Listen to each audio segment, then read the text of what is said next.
বাবা বাবা শুনে যা তো বাবা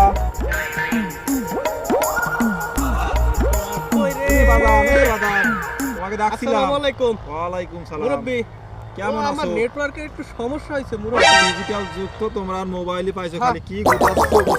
চাচা বলেন। আচ্ছা ওই যে আমজাদের বাড়িটা ছিল নাকি? আচ্ছা আচ্ছা আমাদের বাড়ি হসিনি এদিকে যাবো না এদিকে যাবো? যাইতে হবে এই যে সোজা যাবেন, যাইয়া যাবেন ডাইনে, ডাইনে ঘুরে আবার যাবেন বামে, বামে যায় আবার ডাইনে। তো যাই ডাইনের মারায় যে বাসাটা ওইটা তো চাচা। আমজাদের বাড়িতে বাবা একটা মেয়ে দেখতে যাচ্ছি, বুঝছো? হ্যাঁ ঠিক আছে বাবা। মেয়ে চাচা বিয়ে শাদির ব্যাপার নাকি? দেখি যাচ্ছি, মেয়ে পছন্দ হলে কথা বলবো নি। ঠিক আছে বাবা। নিঘাত বিয়ের ব্যাপার, বিয়েটা ভাঙতে হবে। আচ্ছা আচ্ছা আচ্ছা শুনেন শুনেন।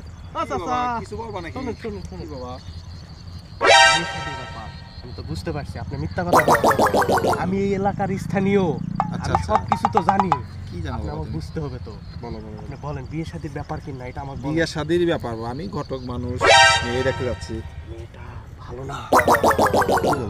হ্যাঁ মেয়ের চরিত্র খারাপ, একবারেই চরিত্র খারাপ। মেয়ের বাবাও ভালো না, নেশাখোর। আপনি আমার থেকে শুনবেন না, ভালো ভালো আপনি চলে যাইতেছেন। ঠিক আছে বাবা, আমি কি করবো? যাইন না আচ্ছা, আপনি তুমি একটা- এই রাস্তা যত দূর আসছেন খরচ করে আবার সোজা চলে তাছাড়া আপনার দ্বিগুণ খরচ চাচা। ঠিক আছে বাবা, তুমি একটা ভালো বুদ্ধি দিছো, তাহলে আর গেলাম না। আচ্ছা, ঠিক কষ্ট আছে। করে চলে যাচ্ছি। অনেক ধন্যবাদ। ঠিক আছে। ওই আমাদের বাড়িতে আরিফের আছে একটা, এই এলাকায় আরিফ আছে। ঠিক আছে।